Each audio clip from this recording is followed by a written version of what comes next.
You're welcome back to the channel. In this video we'll dive into best TradingView Alerts Setup. So let's quickly dive into it.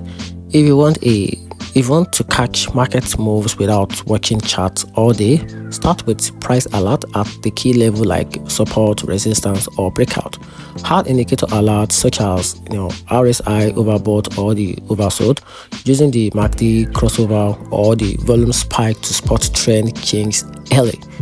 Also, you can use the advanced setup for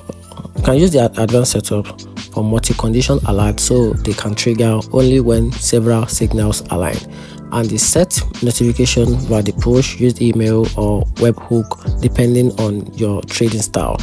Keep your alert list focused on 5 to 10 key setup to avoid missing important signal.